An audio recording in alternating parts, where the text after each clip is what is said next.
Halo gengs, jumpa lagi. Di video kali ini kita akan membahas tentang skill dewa tukang bangunan berparas cantik.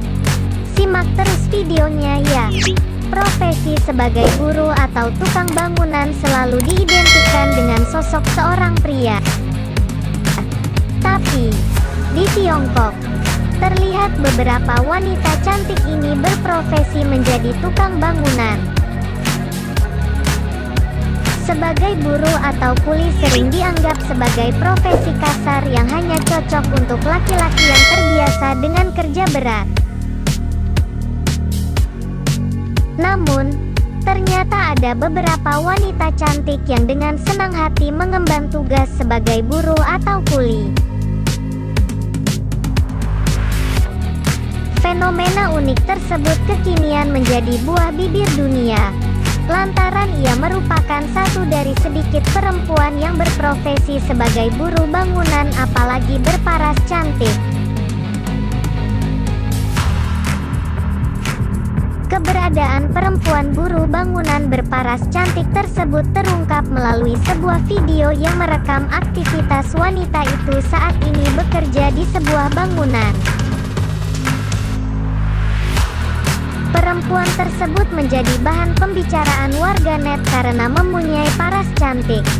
Selalu berusaha dan bekerja keras adalah sebuah semangat agar mendapat kehidupan yang lebih baik lagi ke depannya.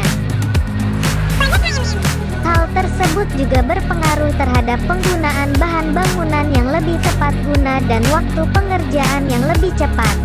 Iya sih, tukang berparas cantik ini memiliki kemampuan dan keterampilan yang berbeda-beda.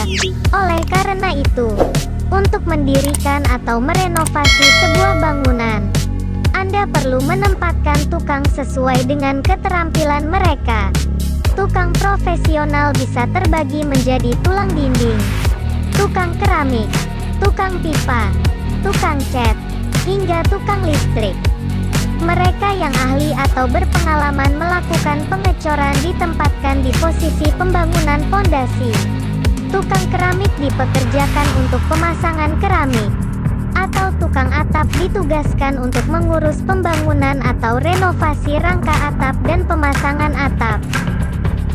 Pekerjaan apapun dilakoni demi memperbaiki kondisi hidup. Sebenarnya karir profesi sebagai tukang masih bisa berlanjut lagi, tetapi jarang terjadi.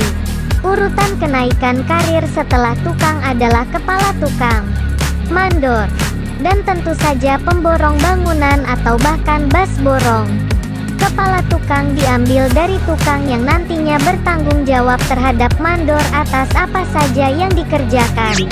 Mengenai mandor sampai pemborong tidak masuk dalam paparan ini, karena tidak lagi terkategori pekerja bangunan.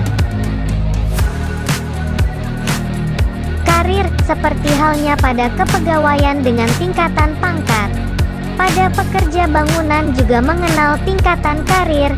Tingkatan terendah adalah tenaga atau laden, pelayan.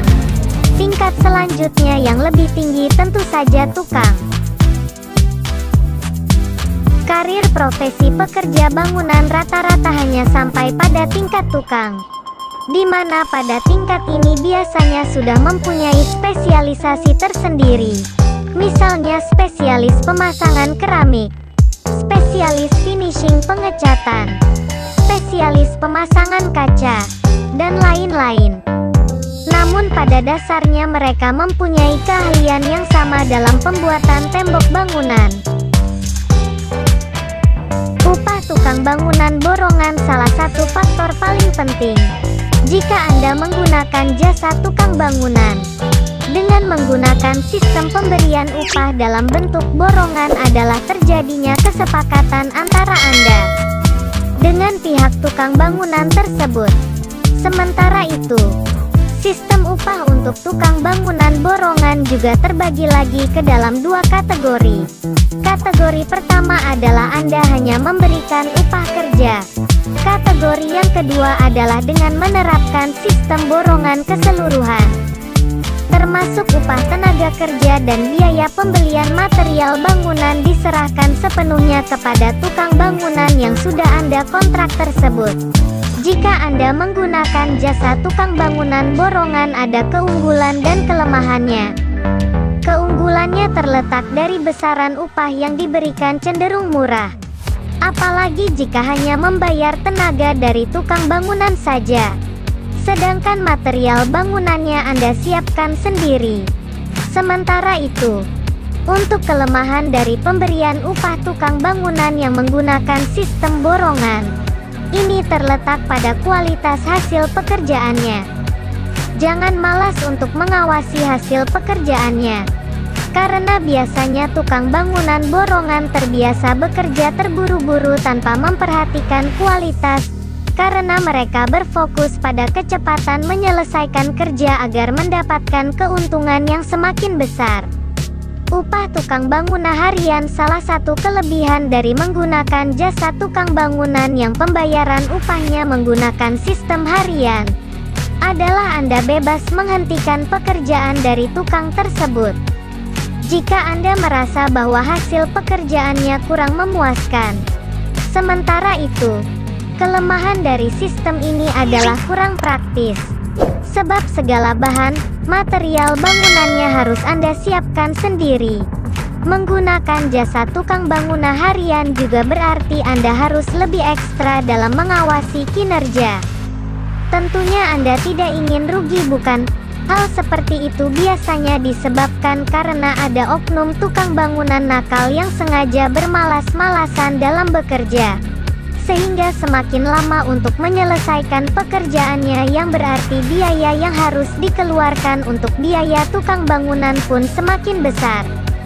Salah satu kelebihan dari sistem upah tukang bangunan harian adalah tukang bangunan tidak memiliki kesempatan untuk menganggur atau bermalas-malasan, sehingga Anda bisa lebih leluasa dalam membangun rumah yang sesuai dengan keinginan Anda.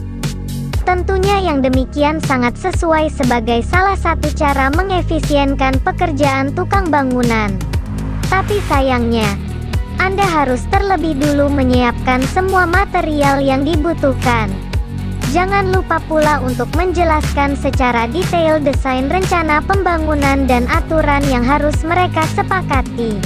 Maka dari itu, siapkan terlebih dahulu material dan gambaran kerja, sehingga bisa mengefisienkan waktu kerja dari tukang bangunan harian tersebut.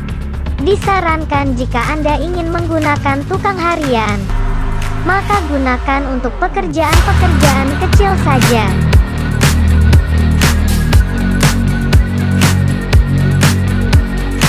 Bagaimana menurut kalian, gengs? Komen di bawah ya. Sekian dulu videonya ya, jangan lupa like, komen, dan share ya. Sampai jumpa.